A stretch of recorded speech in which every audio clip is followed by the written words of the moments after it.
Can't believe it's March already, guys. Here's the third part of Christine's Care, and I'm going to read through like usual. Hope you guys are enjoying this playthrough. My watch isn't working, so you might hear the beep of my phone as I've set it as an alarm for the end of the session. Alright, let's go, shall we?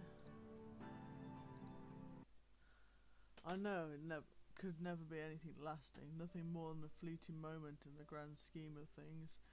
And yet, the idea, the sheer fantasy of spending just one night with her, a single night of passion, is intoxicating. I shake my head, frustrated with myself. I was always the romantic one with Eric, dreaming of fairy tales and happily ever afters. And now, look at me, caught up in wild fantasies about my boss.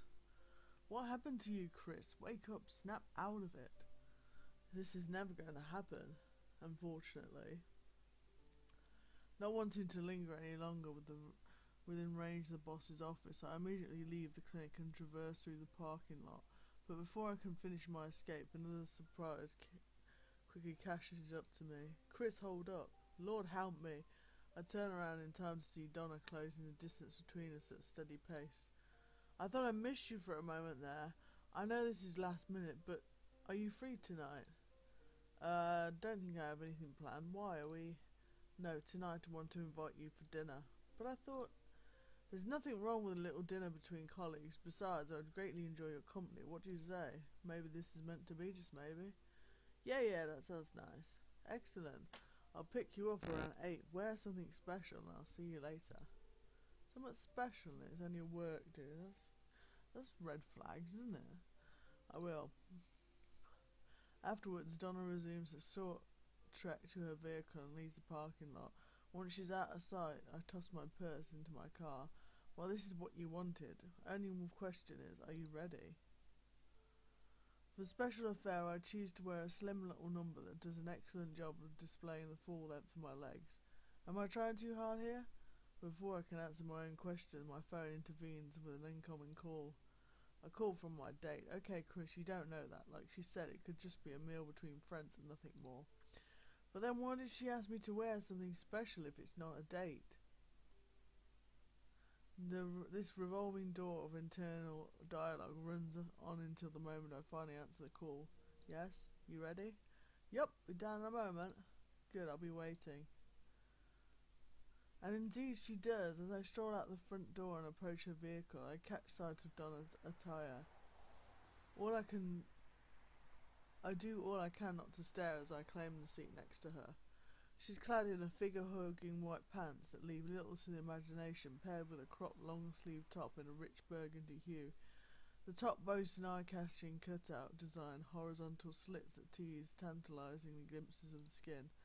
And she's clearly gone braless today. Woo! No bra city. Her breast strained against the thin fabric, their shape and contours on full display.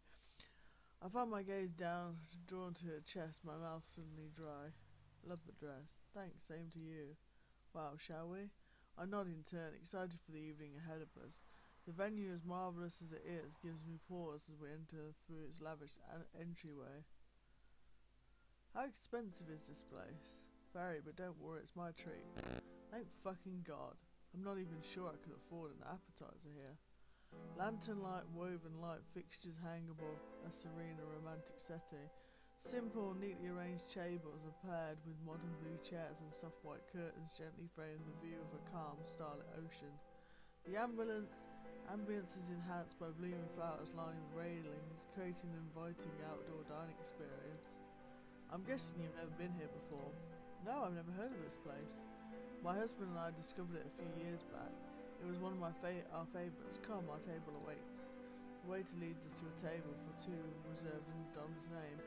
Only after we were seated and given a chance to look over the menus do we resume our discourse. Thank you again for this. This place is truly remarkable. Well, I'm glad I could share this experience with you then.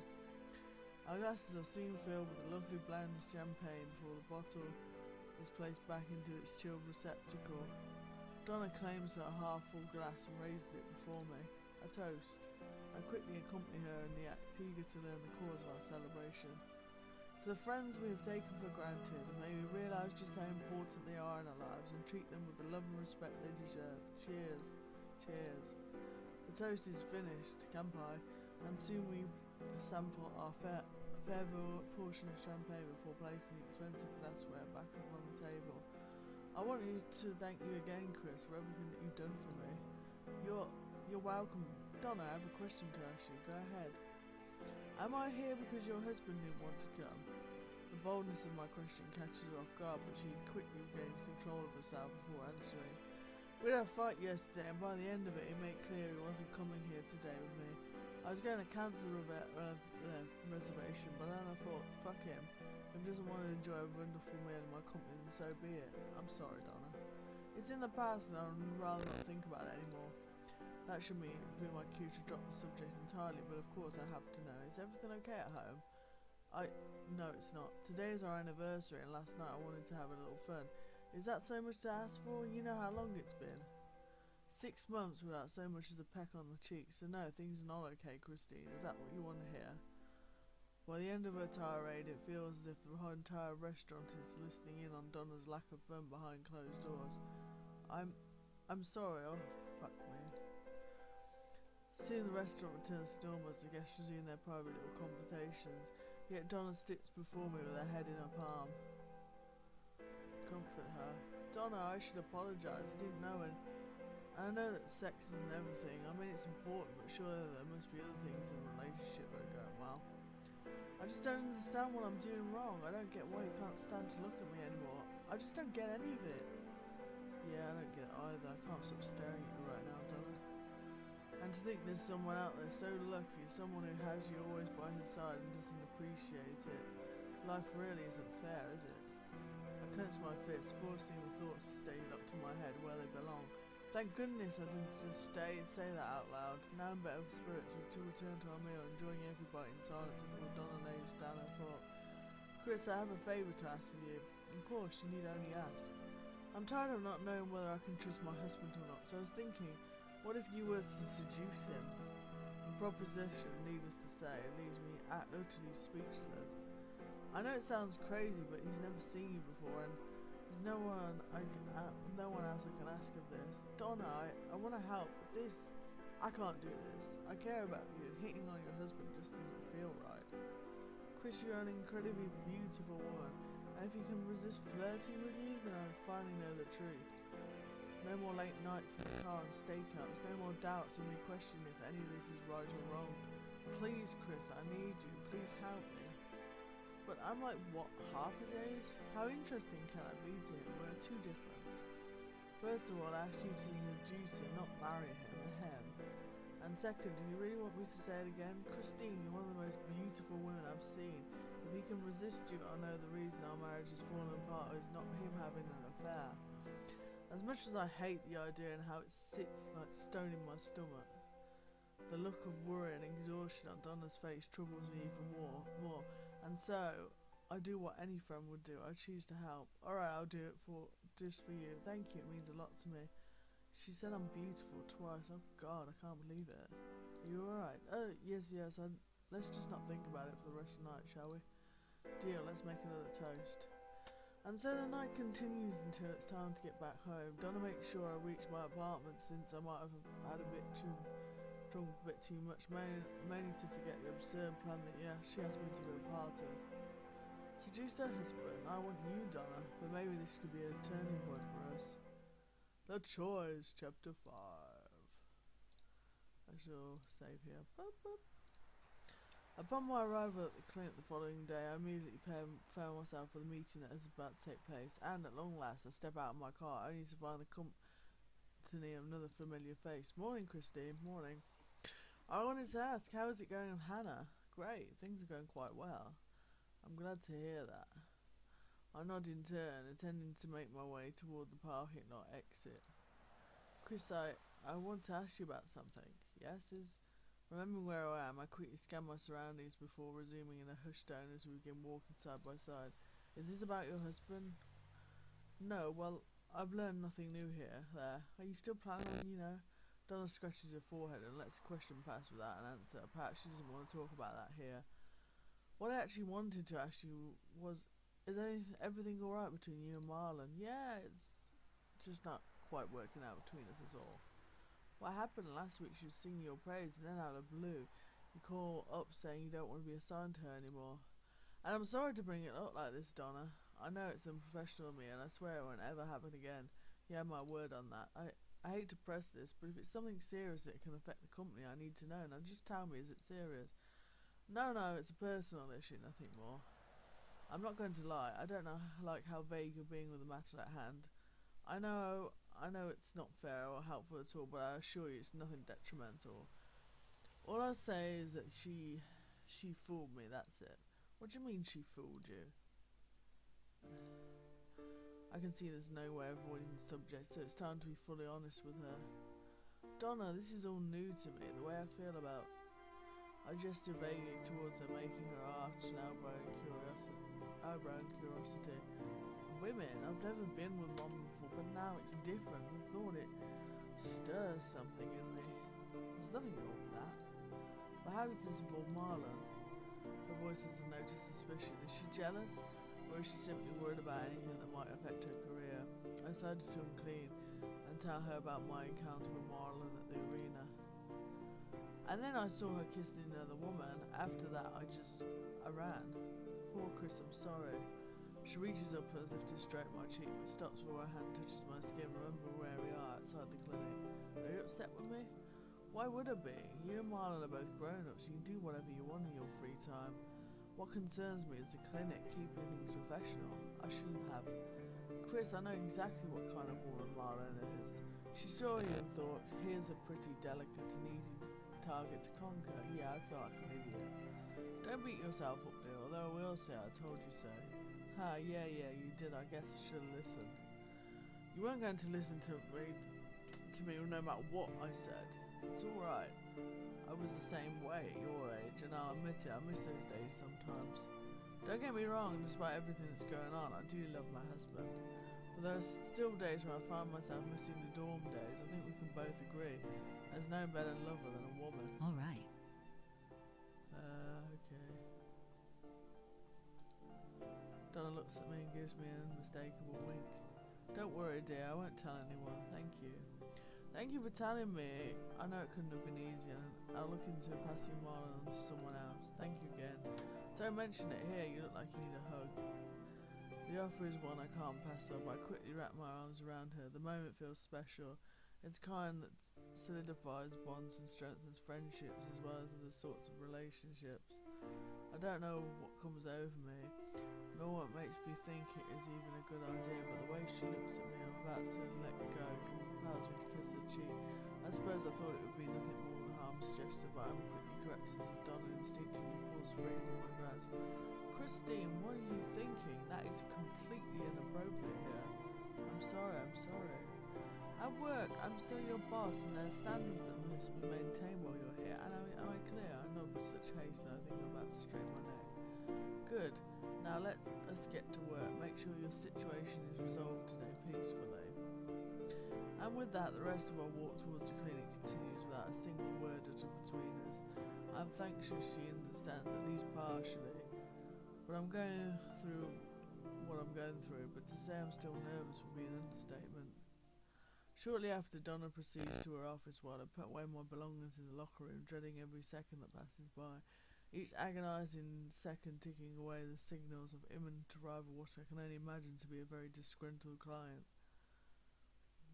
The hour of her appearance is at hand as I wait by the receptionist desk, my nails tapping on the thin countertop. Marlon has never been late for any of her appointments, so there's no reason to think that would change now, and soon, to my dismay, I'm proven correct. Marlon steps into the clinic wearing her usual gym attire, no doubt reminding me of what I left behind at the arena on that Saturday afternoon.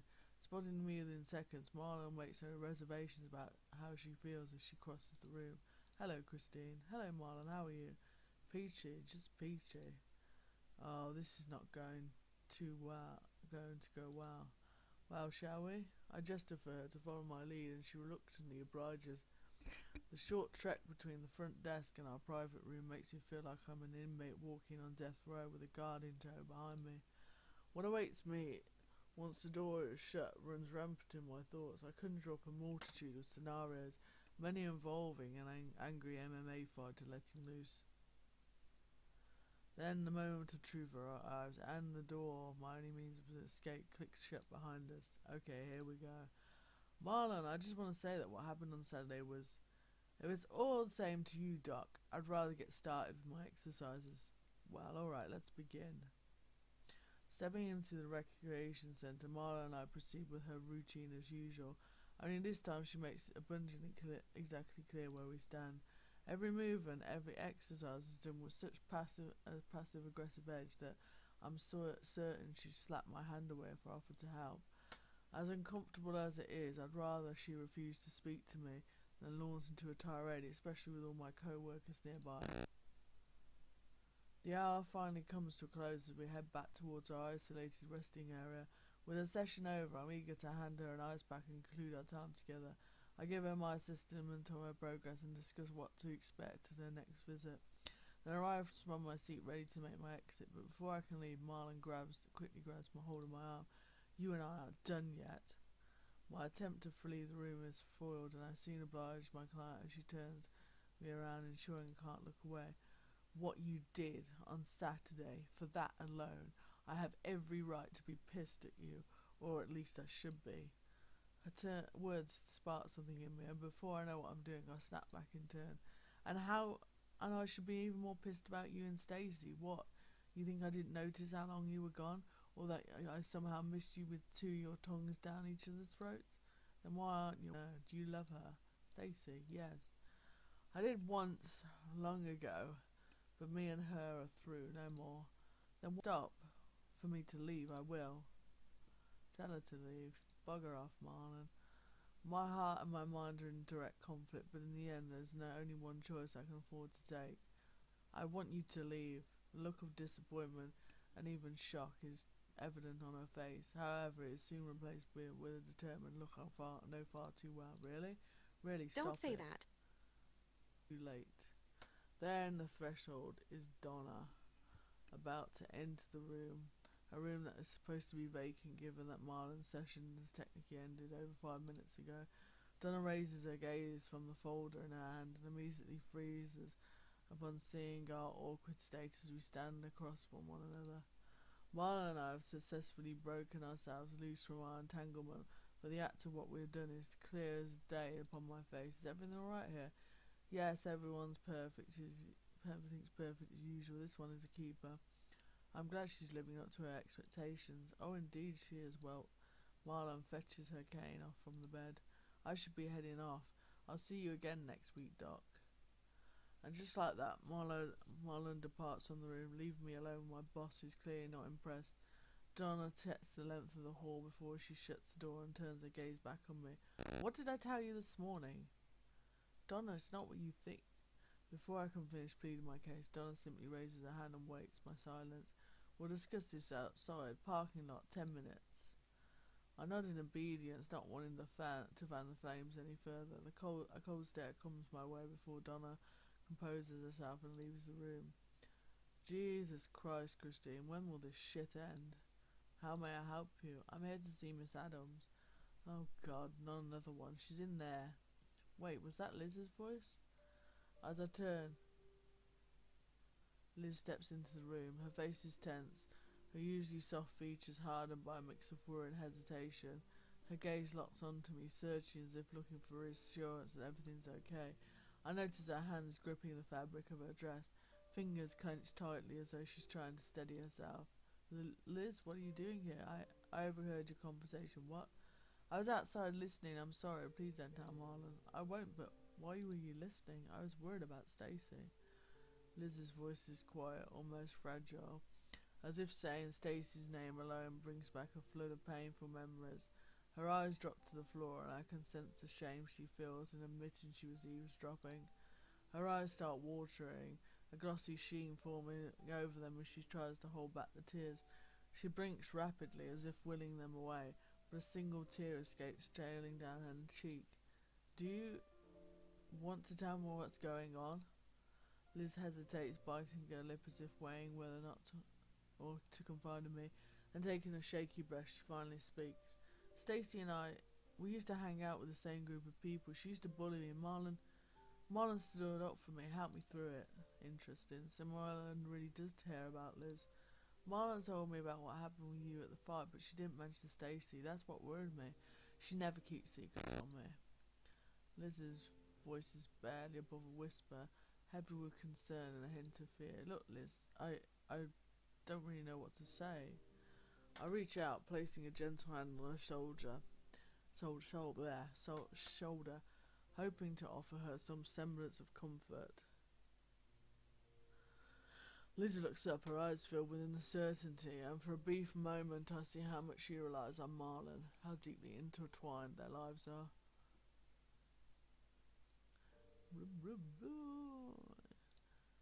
Liz, I think maybe you should find someone else. Liz's eyes widen, and I see the shock, confusion, even hurt flicker across her face. What are you saying? I'm saying you deserve someone who genuinely respects you, someone who doesn't make you feel afraid or small. Liz's gaze drops, her fingers nervously fidgeting with the end of her dress as she processes my words. I know Marla was there for you when no one else was, and that's powerful, but that doesn't mean it's a healthy relationship. But she saved me when everyone else ignored me. She was there. That doesn't mean you owe her your happiness, Liz, especially not your peace of mind. Her expression softens and I see her lips tremble like she's about to say something, but the words don't come.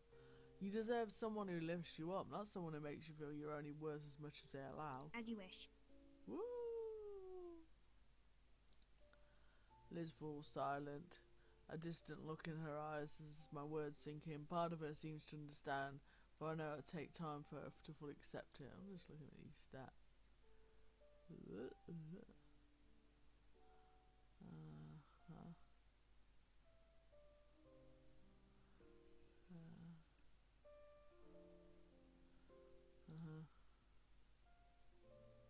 Liz falls silent, a distant look in her eyes as my words sink in. Part of her seems to understand, but I know it'll take her time to fully accept it.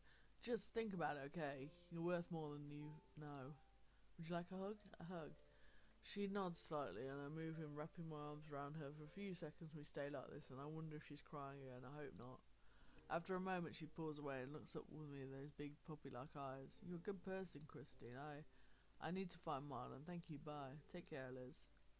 Liz, you're so sweet and kind. Marlon's lucky to have you, even if you don't realise it. Alright, Donna's probably getting impatient, better not keep her waiting. Within minutes I'm standing beside my car again. Donna is making clear to me how she feels about my current situation. What the hell were you doing in there? Nothing happened. Christine just, when I asked you if this will affect the clinic this morning, you told me no, and it won't, I swear, really, because guess who called me before I walked in on you two? Mrs. Hayes. Oh no, what have I done now?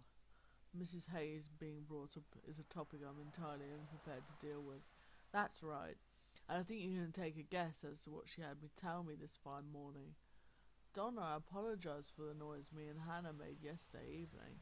This has nothing to do with you two making too much noise. This has to do with Doris thinking you're getting a little too friendly with her stepdaughter. What? Is it true? Well, I mean, I suppose, but we spend a lot of time together. Is it wrong that I form a bond with a patient? No, it's just, considering your current situation, perhaps it's not the best idea to have you continue attending to her needs. The very thought of having to leave Hannah after accomplishing so much together hurts me more than either of my past betrayals. Donna, recognising my fragile state, takes pity on me. Look, I get it. Sometimes matters of the heart is just complicated. I've looked over the schedule and I can arrange for someone else to continue with Marlon. Also, Claire is back from leave if you feel you need a break from Hannah as well. I care about you, Chris. That's why, despite my better judgment, I'm letting you make the call. Just keep in mind, my business and my career are on the line too. Now what will it be? Can I think about it? Of course, but I need answers soon. Alright, I'll see you tomorrow then. Christine, if you're just buying time... No, don't worry, I'll make my choice. Thank you. As I exit the clinic, the cool air hits my face. It's a refreshing contrast to the stifling weight of the day. My eyes drift into a couple walking hand in hand across the street. Two young women laughing softly, clearly lost in their own little world. One of them adjusts her scarf as the wind tugs at it, but it slips free anyway, fluttering to the ground. The other woman immediately stops, gently pulling her partner back and bending down to retrieve it. She hands the scarf back with a smile that speaks volumes, and her partner responds by leaning in and pressing a soft kiss to her lips. The moment is simple, tender, and yet it makes my chest tighten in a way I don't quite understand. The world is changing, it's the 2000s. This kind of thing is normal now, isn't it? I stand there for a moment, as if rooted to the spot, watching them disappear into the bustling crowd. My thoughts, however, refuse to follow. Instead, they loop around to myself, to what's been stirring inside me these past few weeks. How did I even realise this was ever part of myself before? It feels so strange. Images and feelings flash through my mind, subtle things I'd always dismissed. Admiring a woman's perfectly polished nails, the elegant way her fingers moved, the way lipstick made lips seem fuller, more alluring, the curve of a smile, the sparkle in someone's eye. I can't believe I had to say this, man. Was that my inner...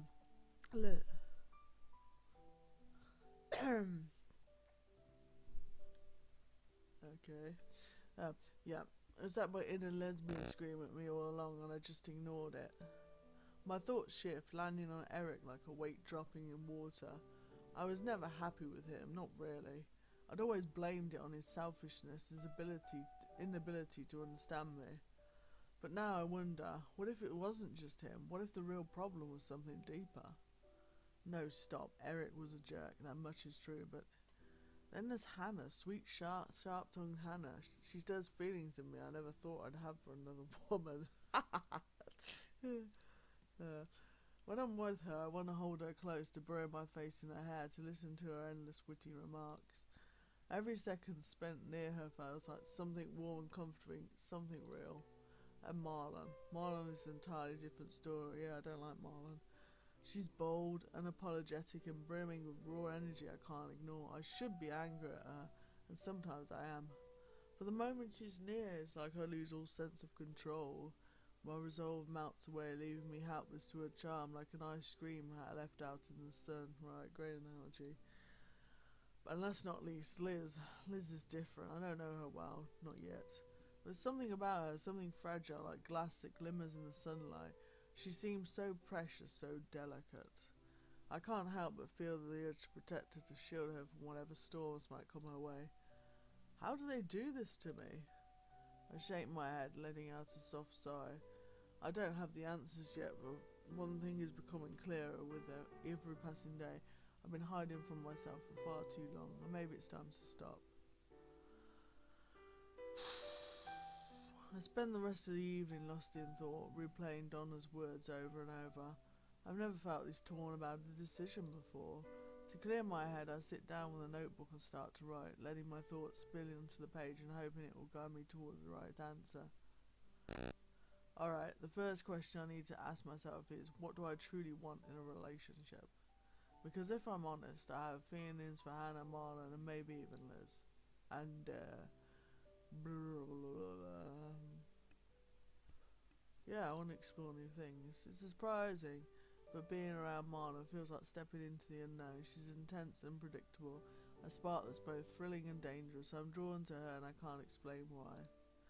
And then there's Liz and the unique connection she shares with Marlon. It's unlike anything I've known, and I can't help but want to understand it, even if it feels a bit forbidden. It's like being a child again, staring at a door I know I shouldn't open, but instead of keeping me away, it only pulls me in closer.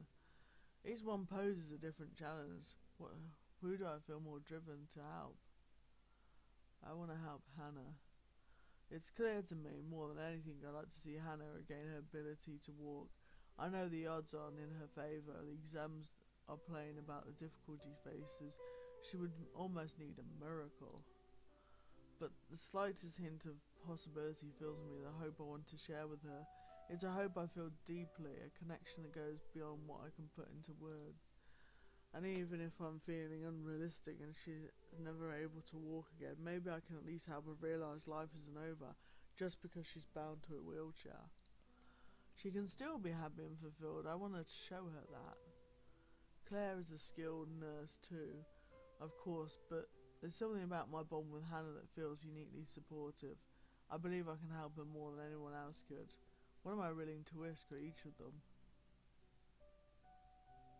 I'm going to deal with Doris.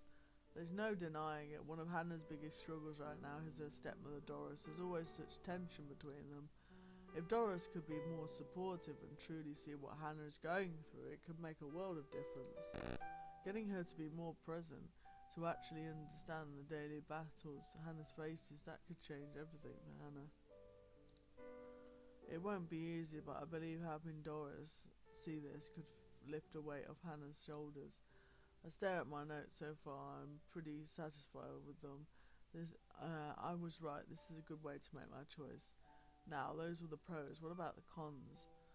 I feel I need to put myself into the equation because my patients are hurt, but I am hurt too. I just had a breakup with my long-term boyfriend. I need to think about myself too.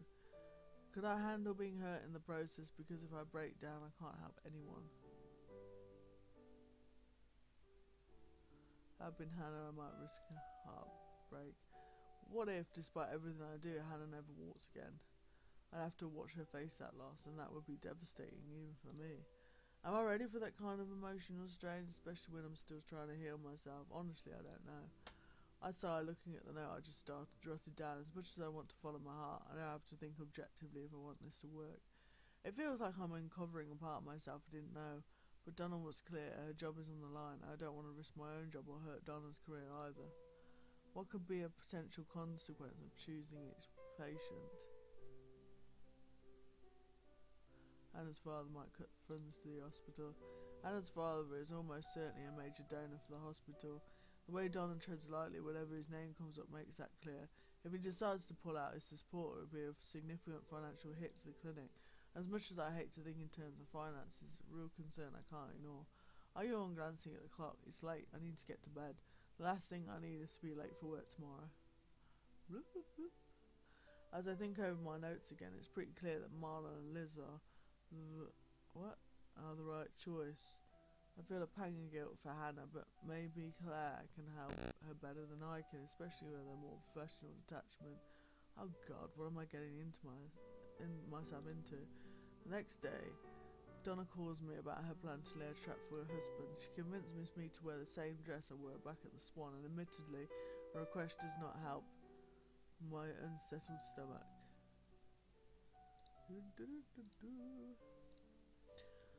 There I stand, gazing over my reflection in the mirror, wondering how I managed to get myself entangled in such a way.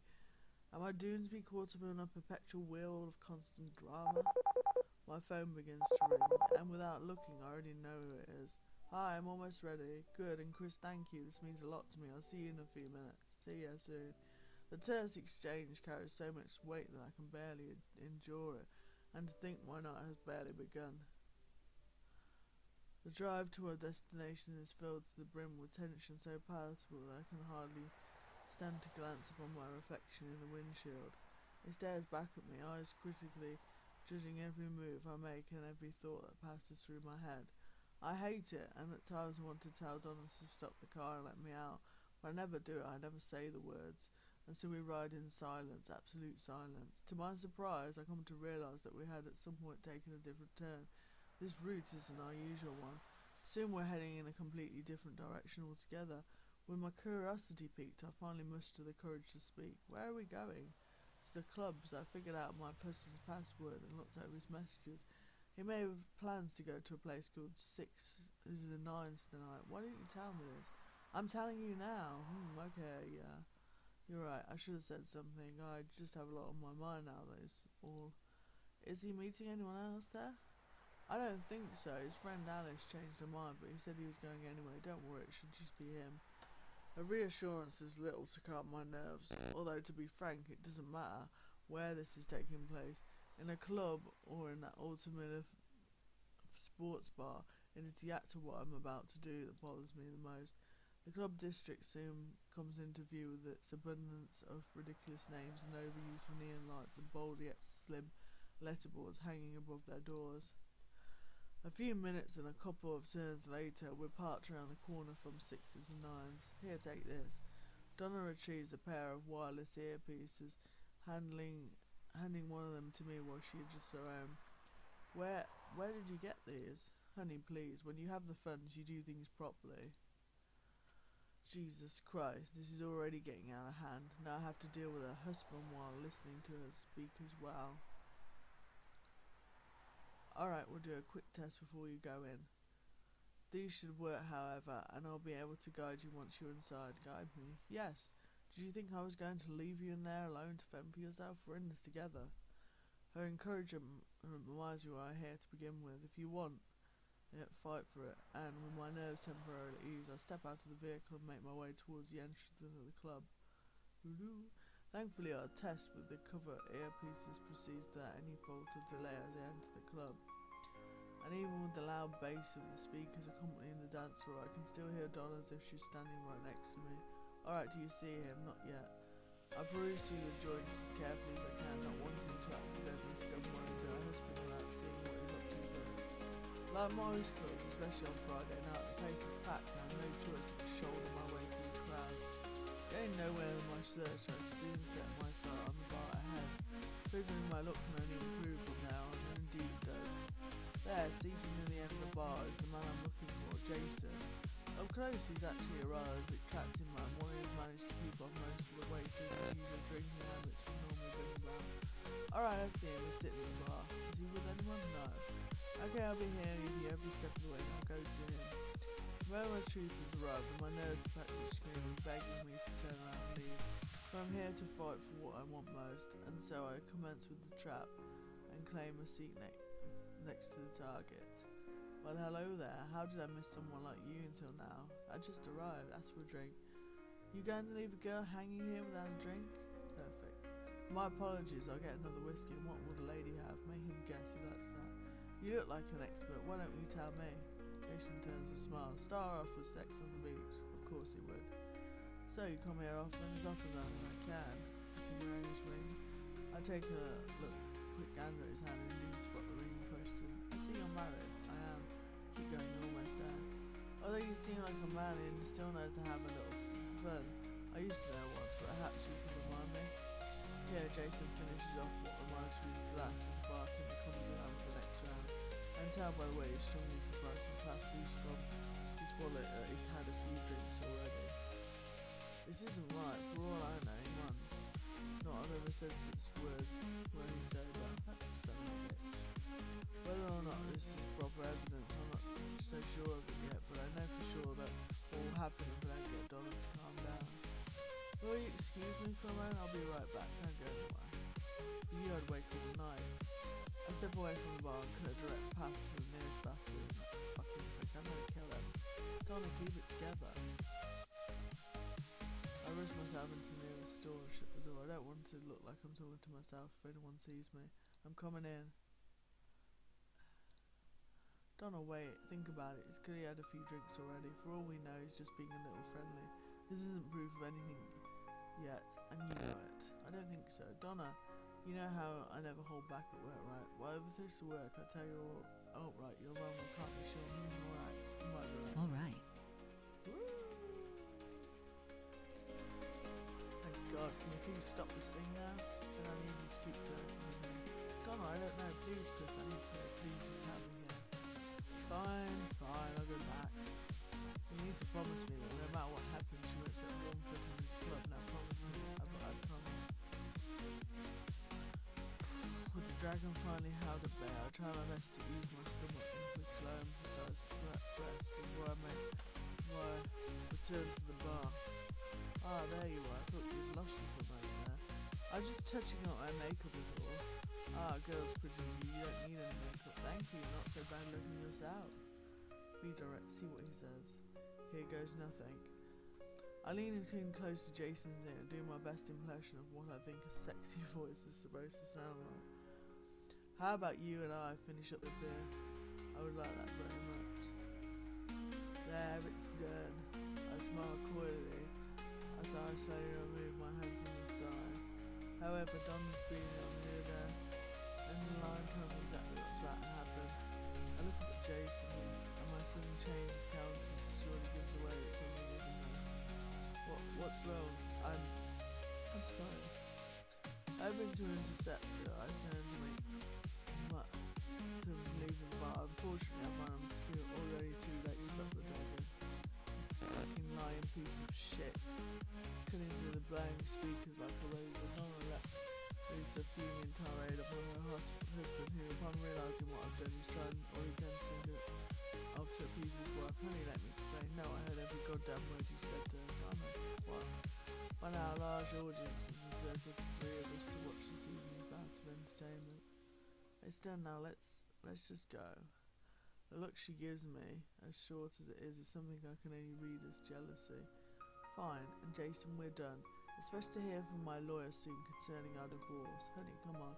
Don't you call me honey. Don't you fucking dare. Sensing a small window of opportunity before me, I reach out and grab Donna's hand. Together we leave sixes and nines. Neither of us says another word until we've reached her parked car. I can't believe it. I was right all along and I still can't believe it. I'm so sorry. Oh my lord. One night scene with Donna. Okay, I need at least 75 points. I gently place my hand on her shoulder, testing the water. She doesn't react. I give it a slight squeeze, but still nothing. Her eyes remain locked ahead as though she's fixated on unseen adversity. He'll see, I'll take everything. The house, the money, this damn car, everything. Donna, please calm down. Does he think he can treat me like this? He'll regret this day for the rest of his miserable life. Wow, I wouldn't want to be in Jason's shoes right now. Gradually, her breathing steadies.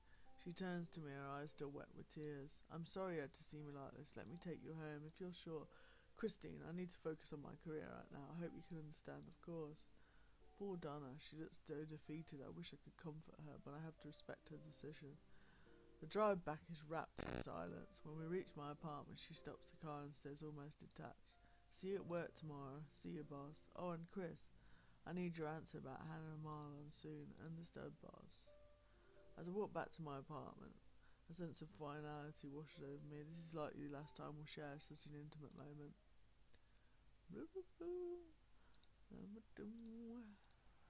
And so, 2 days later, it's Friday. I arrive at work early. As soon as I step out of my car, I run into Donna. Was she waiting for me? No, it must be the coincidence. Christine, have you made your decision about Hannah and Marlon? I need an answer now. Yes, Donna, I have. Despite every point Donna has made in my arguments, and part of me yearns to be with the one I care about most. I'm sorry, Donna, please forgive me. I think it would be best to have someone else take over the remainder of Marlon's treatment. Donna sighs in relief. I also think that's for the best. Alright, I'll look over scheduling. But I also like to remain by Hannah's side. Are you sure that's wise? Me and Hannah were just friends. Alright then, I suppose that works for me. Thank you for everything. Don't mention it. A lapse in our exchange leaves me looking for any means to comfort her, and so naturally I choose a subject that can't have been more personal. How have things been at home with, well, I've tried to trying to make it work. Last night I filed for divorce. Her words are steady, but I catch a slight tremble in her voice. Donna tries to look strong, her lips curving into the faintest smiles, as if to brush it off as no big deal. But I know her too well. Deep down, this must be tearing her apart. Donna, I'm sorry. That must be so hard. It is for the best, really. I've been holding on to something that wasn't there anymore. Letting go, it's the right thing to do, even if it hurts. Pauses, looking away for a moment. Her usual confidence faltering just enough for me to glimpse the pain she's hiding. I wish I could say something to comfort her, to ease the weight she's carrying. Anyway, enough about that. I'll make the necessary changes to your schedule then, starting from next week on. Thank you, Donna, for everything. Don't mention it. Just take care of yourself, alright? I will. As Donna turns to leave, I watch her go, wishing I could do more to help. She may act strong, but I know this is a wound that will take time to heal. I only hope she knows she doesn't have to go through it alone. Now with the tension alleviated, Donna finally embarks in the direction of the clinic. I hope you find happiness, Donna. You deserve it. No more crazy teasing in the clinic, right, Marlon? Or worrying about Liz. We had some fun, but now it's time to move forward, to forgive, to heal. The way ahead is clear now. No more dealings with Marlon or Liz. No. From now on, all that matters is the path before me. A road I wish to travel side by side with Hannah.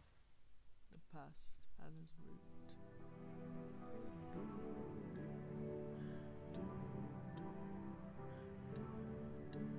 returned to the manor a few days later, more than eager to see Hannah again. I have to be more careful this time, though. Apparently Doris was not pleased by the fact that Donna stood up for me. Even so, my boss insisted that the relationship between Hannah and me was strictly professional and nothing else. She also made it clear that I'm not to give Doris a second chance to make a similar complaint ever again. To this I promised to keep the peace, to be there as a caretaker first and a friend second. I end up being tested on that immediately upon approaching the manor doors. They part before I even have a chance to announce my arrival, and there is Doris glaring back at me. Hello, Mr. Adams. Hello, Miss Hayes. I'd just like to say that don't bother with your apologies. Just know that I'll be keeping my eyes on you. If I suspect anything, and I mean anything, you're done. Got it? Yes, Mrs. Hayes. Only after solidifying her dominance does Doris allow me passage into the manor. Little does she realise that I will gladly endure all manners of interrogation if it means I can see Hannah once again. Stepping inside, Doris is true to her word. She insists on accompanying me up to the second level, remaining by my side as she herself knocks on Hannah's door. Hannah, Miss Adams is here. We wait for Hannah to answer, but instead we're both surprised to see the door part on its own behalf of Hannah herself. There she sits in her chair with a smile and is most welcome to see. About time you showed up. Come on, I feel like going for a stroll. Her enthusiasm makes Mrs. Hayes' jaw drop. I do my best to hide my gleeful smirk. Hannah, you seem well today. You're damn right I am. Now what does a girl have to do around here to get assistance to board an overpriced elevator? Answering my cue, I immediately escort Hannah from the confines of her room to the elevator. Watching Doris shamefully descend the stairs next to us is well worth her scorn and derision, and before long we're making our leave for both the manor and Mrs. Hayes as we trek into the backyard. The rest of our day is as joyous as I imagine it would be, full of laughter and jokes as I regale her with the story of my lovely evening spent with the charming Marlon, before revealing how it turned disastrous. Hannah, as usual, can't help but tease me about my misery, adding a bit of humour to ease the awkwardness. I'm glad my romantic misadventures can give you a good laugh. Oh, come on, what now?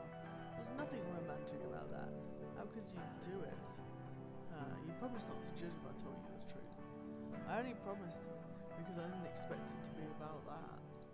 Oh God, what was I thinking? Even with your boyfriend you didn't. No, nothing like that in public.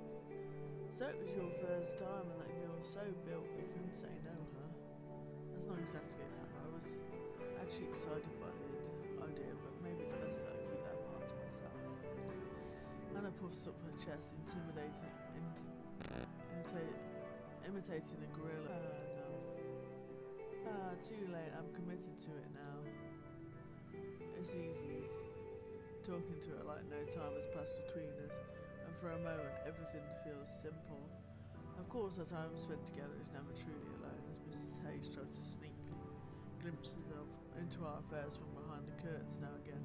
Sometimes she manages to do so discreetly, other times not so much. Mrs. Hayes' prying continues as we eventually turn inside, skipping a prepared meal together as Hannah claims she's too tired to eat. I politely fill a plate for myself, not wanting to be entirely rude on my first day back. Soon enough, Hannah and I are alone in her room, though I suspect her stepmother is still nearby. Since it's the same, Hannah thankfully avoids the subject of my past dates as we speak aloud. Eventually, Mrs. Hayes grows tired of our conversation and retreats back to her domain on the ground floor. There's a moment that both Hannah and I are relieved has finally come. Don't think she can last too long without a full glass in hand. Hannah, what? Have you ever seen her go anywhere without a wine?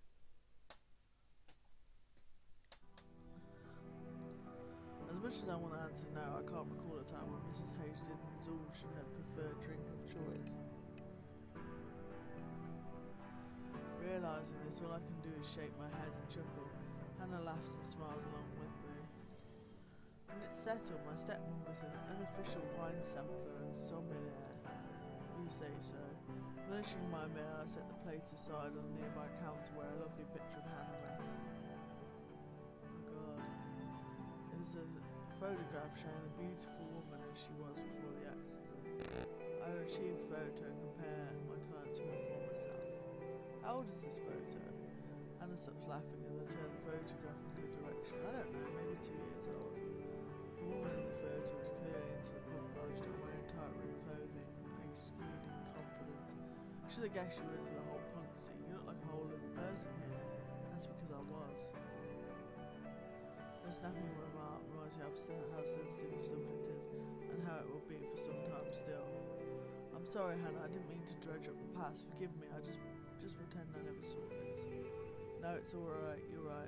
I was a different person back then. Me and my friends, well, the people I thought were my friends, we used to go clubbing a lot. We had a lot of fun, flirting with the guys for some drinks, checking out live bands, and even taking part in mosh pits now and then when we felt like it. Listening to her relive her past is like listening to a poet who's forgotten the feeling of holding a pen. Reminiscing before me, she still surprises me with her willingness to venture back to simple times.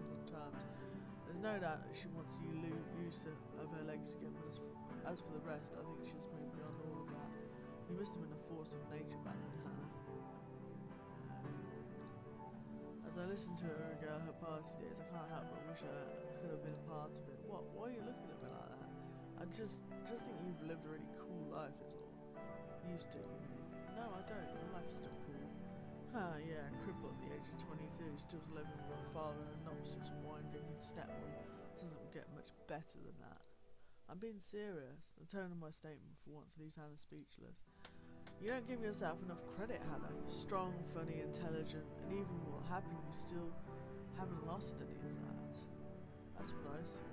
Sounds good. Ooh. In the silence that befalls us, I start to chuckle to myself. What? Just picturing how it would have gone between us had I met you back then. You may have found it hard to believe, but there was a period in my life when I wasn't this cool. You don't say. I know, hard to believe, but it's true. Had I met you in those clubs, you probably would have only noticed how much of a sore thumb I was. And that would be the end of it, a simple shake of the head as you comment about how I must be lost before returning to the pit. Yeah, you're probably right. But also I would have missed out on something special. Trust me, you weren't missing out on much. No, you trust me, I would have. We're staring to each other's heights for the first time in quite a while. I no longer felt alone. And suddenly Hannah's mood changes again as if she's realised something. Well, it's all behind us now, it doesn't matter. I'll never be that person again anyway. She tilts her head to the side, her gaze lowering shyly. Oh, she's so adorable when she does that. All I want is to be here to comfort her and to hold her close. I wanted to ask if I could, yes, hug you. Hug me, why? Because of what I said. That too, but does there have to be a specific reason to hug someone? I think so, or do you go around hugging random strangers? Not strangers, of course, but is it a yes or no? Fine, I guess it's a yes. I move closer to her, feeling the tension in the air. Sitting at the edge of the bed, I slowly wrap my arms around her shoulders. She's stiff at first, like she's unsure of what to do, but after a moment her posture softens. I rest my head against her shoulder, feeling the warmth of her skin and the gentle rise and fall of her breath. For a few seconds we simply sit there, wrapped up in silence, listening to the quiet rhythm of each other's breathing, and if we listen close enough to the steady beat of our hearts, there's something vulnerable in this closeness, something words can't quite capture. Finally I let go, pulling back slightly to look at her. Her face is tilted downward, her gaze avoiding mine, but there's the faintest hint of a shy smile curving her lips. You were right, a hug, it's nice. See, I told you. Christine, professional hugger at your service.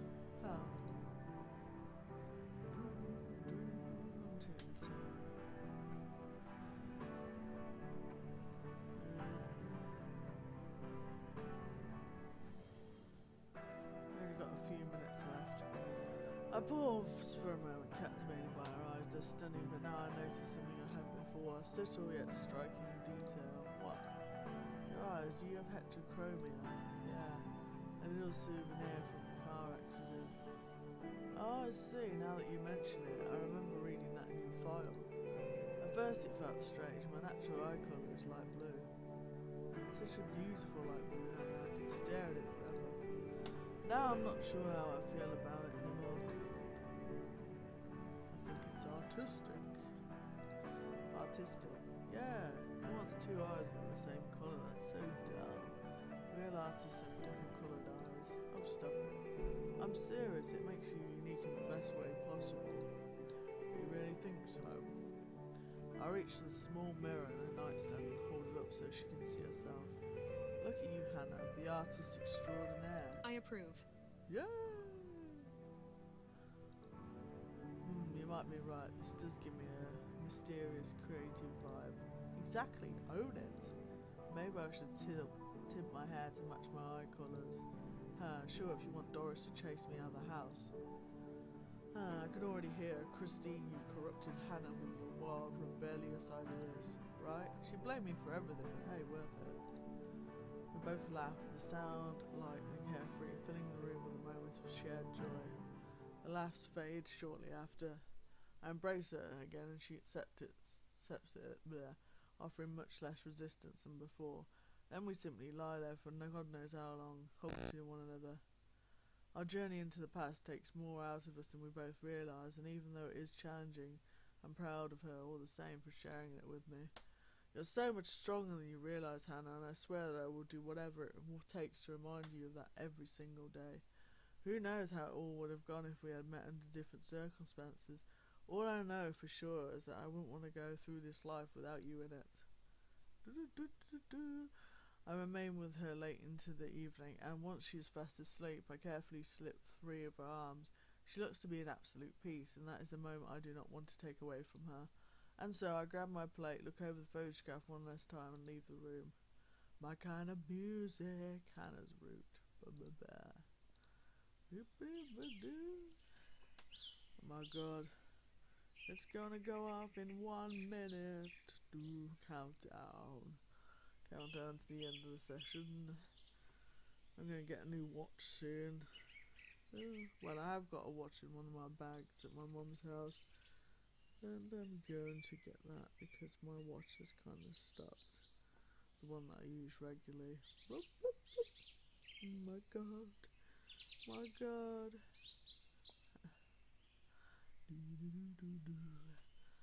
Let's do a countdown.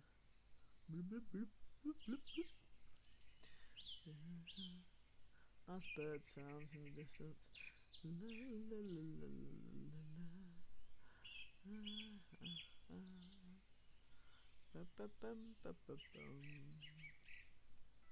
There we go, there's the alarm. Okay, I will save here. And I will see you next time for more, what is it called? Christine's Care, yeah. Have a nice day, whatever you're doing or decide to do. Have a good one on me. See you next time. Bye now.